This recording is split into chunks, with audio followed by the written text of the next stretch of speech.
ಶ್ರೀ ಗಣಪತಿ ಶಾರದಾ ಗುರುಭ್ಯೋ ನಮಃ.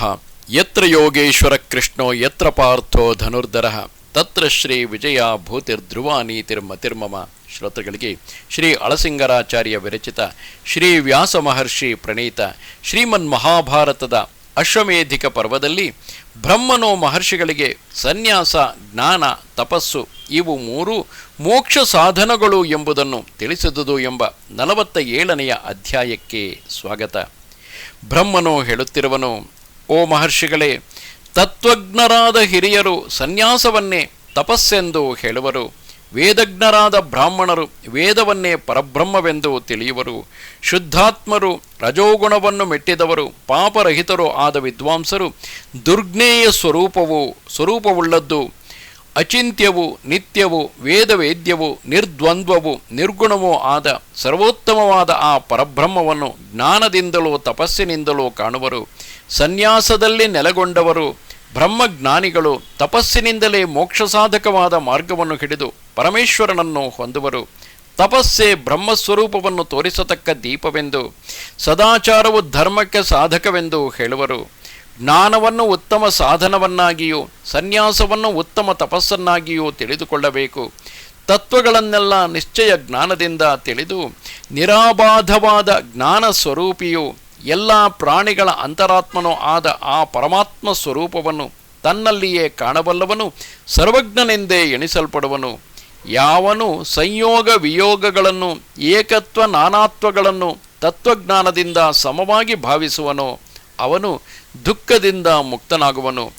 ಯಾವುದನ್ನೂ ಕೋರದೆ ಯಾವುದನ್ನೂ ಅವಮತಿಸದೇ ಇರುವವನು ಈ ಲೋಕದಲ್ಲಿ ಇರುವಾಗಲೇ ಬ್ರಹ್ಮಸ್ವರೂಪವನ್ನು ಹೊಂದಿದವನಾಗುವನು.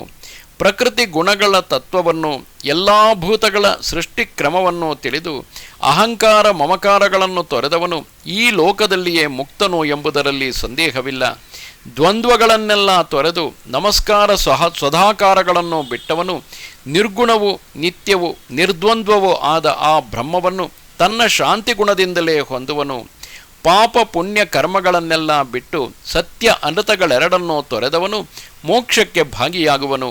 ಓ ಮಹರ್ಷಿಗಳಿರ, ಪ್ರಪಂಚವೆಂಬುದು ಬ್ರಹ್ಮಮಯವಾದ ಅನಾದಿಯಾದ ಒಂದು ವೃಕ್ಷವು.